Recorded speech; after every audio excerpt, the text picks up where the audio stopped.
So if you work on cars for a long time, after a while you kind of start to get these like crazy stories, like things that happen where like that they would never happen again in 1,000 years. And in this video today, one of those things happened and it's just crazy. It's probably one of like the top 5 craziest things that ever happened to me when I'm working on a car, and we just so happen to get it on film.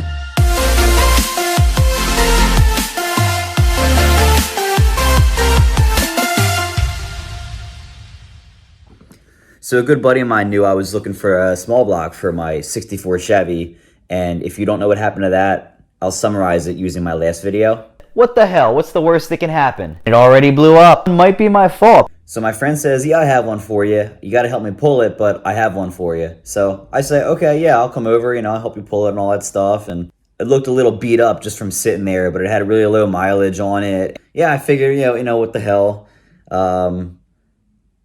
What's the worst that can happen?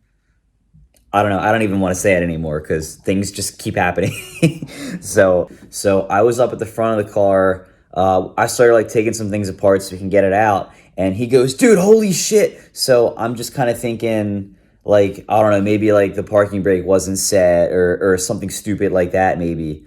And no, he like grabs me by the neck and he's like, dude, get away from the car. And I'm like, dude, what the hell? What are you doing? So then like, he's like, look, and I'm like not seeing it. So then he just points under the car and we just see this giant snake crawling out from under the frame rail. Craziest thing. And what's even crazier is that's not even like the number one thing that happened. I think it's probably like in my top 5 of like craziest stories, but maybe I'll share the other one some other time. All right, story time's over. Now we're gonna head to the shop and I'll show you guys what's up. Day has finally come where the straight 6 is coming out and we're gonna get Betsy back on the road. My dad's here. He just delivered the new engine for me and we're gonna start putting it in.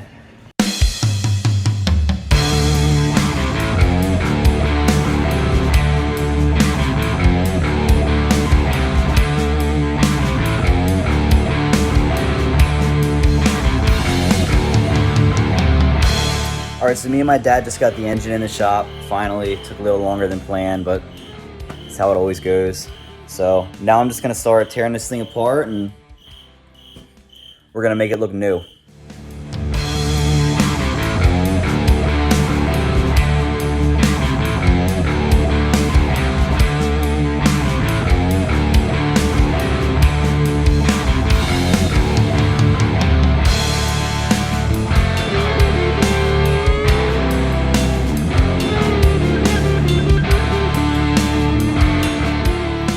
Looks like we got our first stuck one.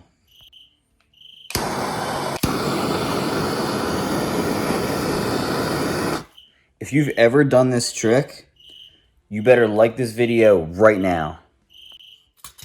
Sadly it broke, but I might be able to get that out later.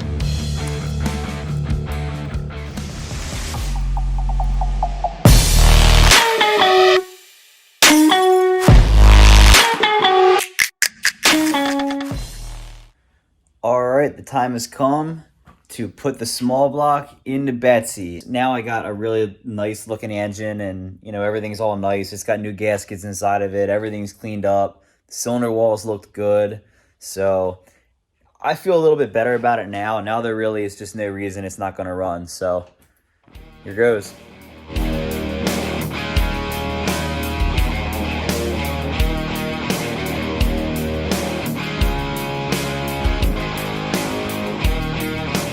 So one of the better parts of these old trucks is you can actually just kind of hop in the engine bay and do what you got to do.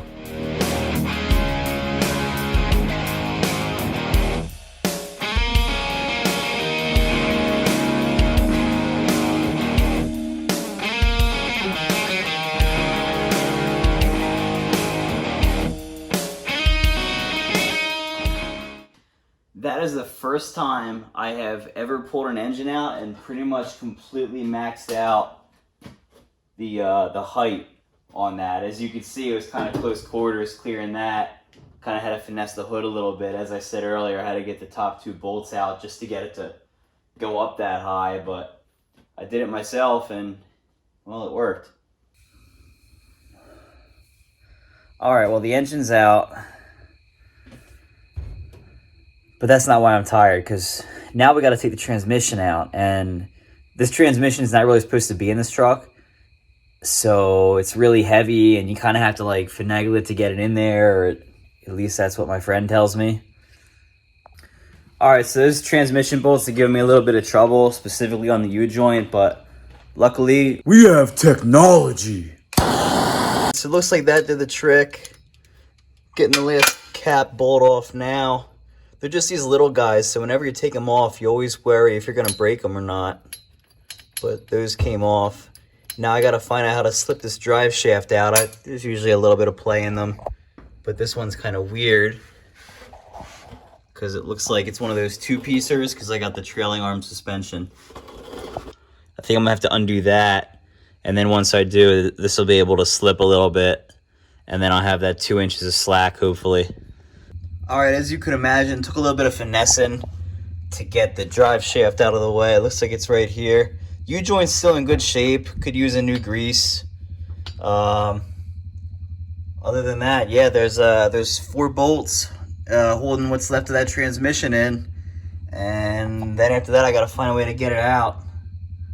But looks like it should come out hopefully a little easier than I thought it did. Proof that not everything's hard. These are coming along nice.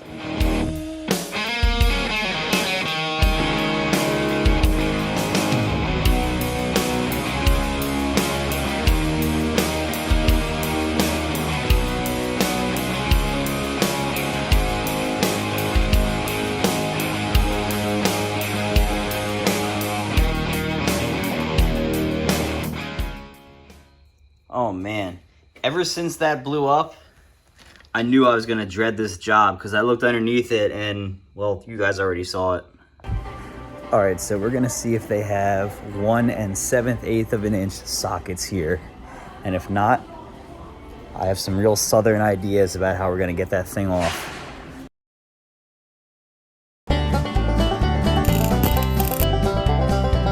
Now the question is, will it work? Holy shit.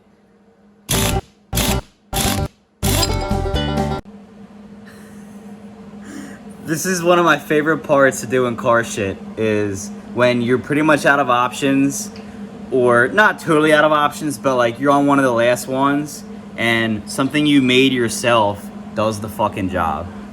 I love it. And here we have my least favorite thing. So in there you can see that there's, it goes back a pretty far way. So that is what allows the yoke to slide in as far as it does. And on this one, you can kind of see back there, it looks like there's something in the way. If you try to put this on, that's as far as it goes. It's sticking out about 1/2 inch. So I just took all these bolts out, and we're gonna pull this off and see if we can figure out why. Worst case scenario, maybe I just swap the tail shafts. This one's actually simple for once. Looks like whoever put the speedo gear didn't quite put that on correctly. I think it even looks a little... Nah, it's not crooked, it's just because it's a gear. So I'll probably put some WD-40 on there and try to either pull it off or hit it on harder. And then that should give me that extra little bit that I was hoping for. And then I got a transmission. All right, so I got my puller on here, and luckily it was kind of already in, so I didn't have to do any crazy finessing. And this was probably a good move to put this on here, because I think there's a chance that it got a little rusted out. Yeah, see, look at all that rust behind there. I could have just drove this home and then, just have it flush against this bearing. But then if I did, it probably wouldn't come off again if I ever have to rebuild this. So now I can clean the inside of that and clean that shaft.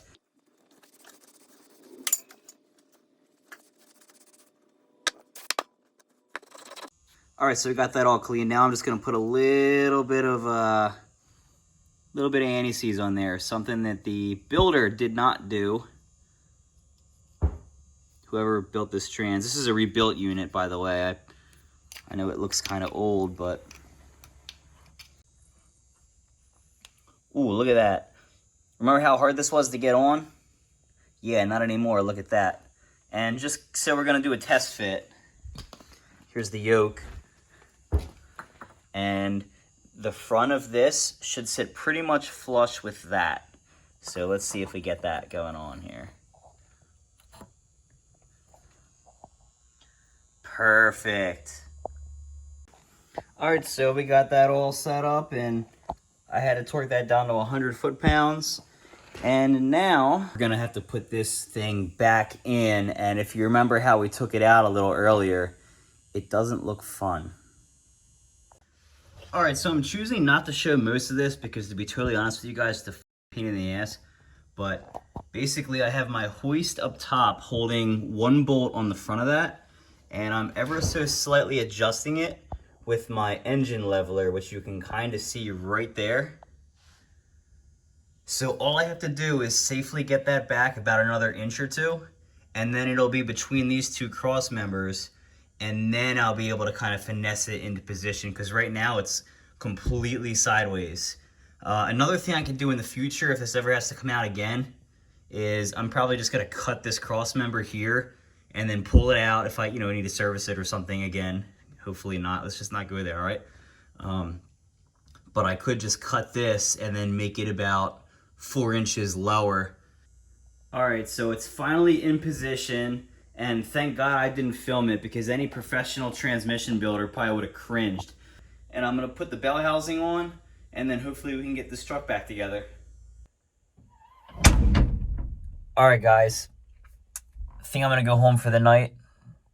Got the transmission in, got the bell housing in. I started linking up the shift linkage. That's all hooked up again, so that's pretty good. At this point, most of the hard stuff is over. I still just have to prime the engine and obviously put it in. I'm waiting on some more parts to come. I think it's like 1 in the morning at this point, so yeah, time for bed. See you in the morning.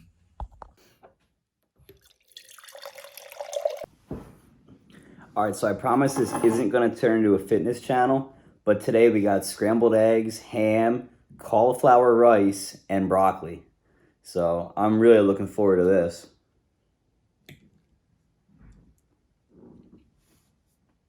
All right, well, the rest of the night should be a little more fun, because all I have to do is start cleaning up the engine bay and making it look a little pretty. So I got a better light, which is great, but the bad thing is you guys can see just how messed up this thing is. So basically it's something to do with oil detergent in older oil. They don't have the detergents that all the newer oils have. So basically what happens is it all clumps up and it just gets everywhere. It's disgusting. So I'm here at Rob's Rod Shop in Downingtown. They're hooking me up with my break-in oil. Definitely check them out if you're in the Downingtown area. Got some really cool stuff. Mustang convertible here. Then we got a 70 or 71 Mustang right there. 69, okay, I was wrong. All right, well, back to it, I guess. So if you're watching this right now, I only have about 3 days to edit this entire video, and I just got a new laptop, but it didn't come in yet, so I'm kind of packing it tight on space, but we're gonna make it work. So right here, we got 2 motor mounts, went polyurethane. We got an extra fuel pump here, just in case something's wrong with the one that's on it. And these I'm gonna show you in detail a little bit later, but these are some really nice gauges I got from a company called New Vintage. So if you're one of those kind of people that notices everything, you probably noticed that the shop is a fucking disaster. So I said my reward for getting Betsy running was going to be to clean this place. And I don't mean like just throw some things away. I mean like really clean this place. So if you guys see a future video of this truck runs after all this and this shop is still a shithole, please cyberbully me, because this place is a dump. This part of the video is just for you, Keith. Just for you.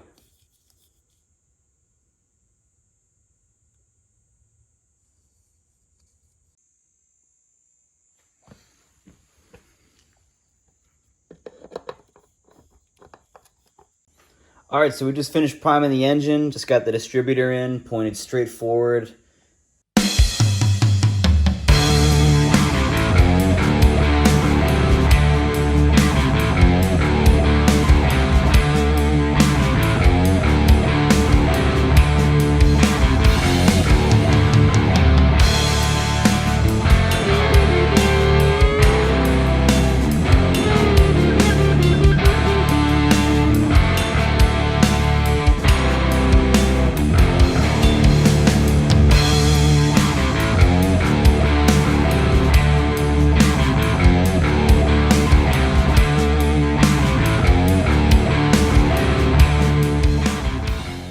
All right, guys, so the $1 million question now is, will it run?